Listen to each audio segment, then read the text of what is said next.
प्रिय विद्यार्थियों, maths at home YouTube channel पर आपका स्वागत है। आज मैं आपके लिए पृष्ठीय क्षेत्रफल व आयतन पर आधारित एक इम्पोर्टेंट वीडियो लेकर आया हूँ।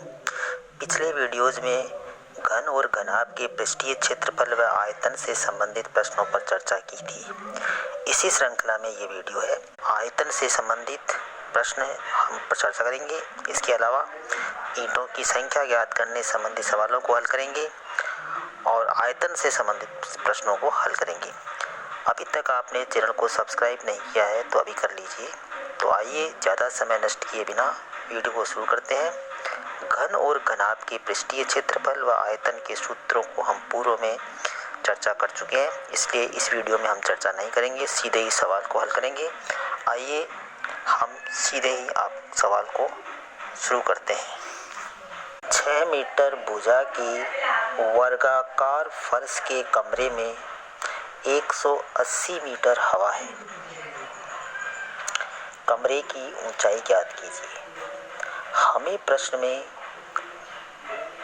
वर्गाकार फर्श की भुजा दी हुई है जो 6 मीटर है और कमरे में 180 घन मीटर हवा है। 180 घन मीटर हवा कमरे में है, इसका मतलब यह है कि कमरे का आयतन 180 घन मीटर है। हमारे पास कमरे का आयतन है 180 घन मीटर। अब कमरा वर्गाकार है, कमरे का फर्श वर्गाकार है, अर्थात कमरे के फर्श की लंबाई और चौड़ाई दोनों ही 6-6 मीटर है।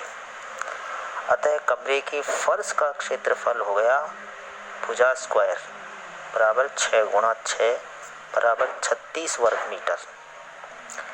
अब हमें कमरे का आयतन मालूम है, कमरे का आधार का क्षेत्रफल मालूम है, फर्श का क्षेत्रफल मालूम है, तो कमरे की ऊंचाई ज्ञात करने के लिए हम आयतन में क्षेत्रफल का भाग लगा देंगे। अतः कमरे की ऊंचाई बराबर कमरे का आयतन बट्टा फर्श का क्षेत्रफल। ऊंचाई 5 मीटर हमारा उत्तर हो गया।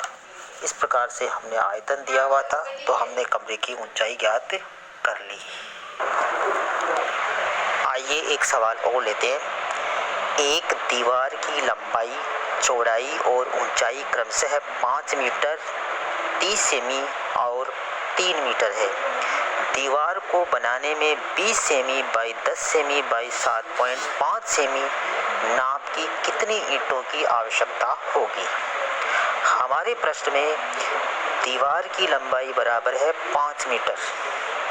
इसको हम सेमी में बदलेंगे तो वो होगा 500 सेमी। प्रश्न को सेमी में करने में सुविधा रहेगी, इसलिए सभी इकाइयों को हम सेमी में, सेंटीमीटर में काम में लेंगे। तो दीवार की लंबाई हो गई यहाँ पर 500 सेमी, दीवार की चौड़ाई 30 सेमी है और दीवार की ऊंचाई हमारे पास 3 मीटर है, बराबर 300 सेमी हो गई।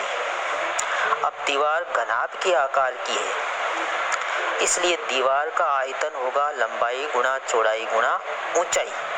हमारे प्रश्न के अनुसार दीवार का आयतन होगा 500 गुणा 30 गुणा 300 घन सेंटीमीटर बराबर होगा 45 लाख घन सेमी। इन सबको गुणा कर दिया। अब हमारे पास ईंट है। ईंट की लंबाई 20 सेमी है, चौड़ाई 10 सेमी है, ऊंचाई 7.5 सेमी है। हमने ऐसा मान लिया। वैसे हमें सवाल में लंबाई, चौड़ाई, ऊंचाई अलग अलग तरह से नहीं लिखी है, लेकिन हमने सुविधा के अनुसार लंबाई, चौड़ाई, ऊंचाई को मान लिया क्योंकि 3 माप दे रखी है। ईंट एक घनाभ के आकार की है, इसलिए ईंट का आयतन घनाभ के आयतन का सूत्र के से हम ज्ञात कर लेंगे। तो हमारे गुणा करने पर 1500 आ गया। हमारे पास 1500 घन सेमी एक ईंट का आयतन आ गया। अब हमें ईंटों की संख्या ज्ञात करनी है। तो ईंटों की संख्या ज्ञात करने के लिए हम दीवार के आयतन में एक ईंट के आयतन का भाग लगा देंगे। संख्या ज्ञात करनी हो तो हम ऐसा ही करते हैं, जो बड़ी चीज़ होती है उसमें छोटी का भाग लगा देते हैं। तो हमारे पास दीवार है, दीवार में ईंट लगेगी, तो इसलिए ईंटों की संख्या ज्ञात करने के लिए दीवार के आयतन में ईंट के आयतन का भाग लगा देंगे। तो हमारे पास ईंटों की संख्या आ गई दीवार का आयतन बटा एक ईंट का आयतन बराबर हो गया 45 लाख में भाग लगा देंगे 1500 का, शून्य काट देंगे और 15 का भाग लगाएंगे तो 3000 उत्तर आ जाएगा, 3000 ईंटें।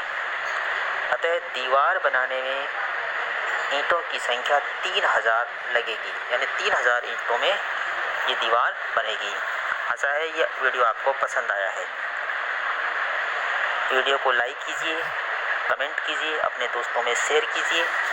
अगर अभी तक आपने चैनल को सब्सक्राइब नहीं किया है तो सब्सक्राइब ज़रूर कीजिए। Thanks for watching.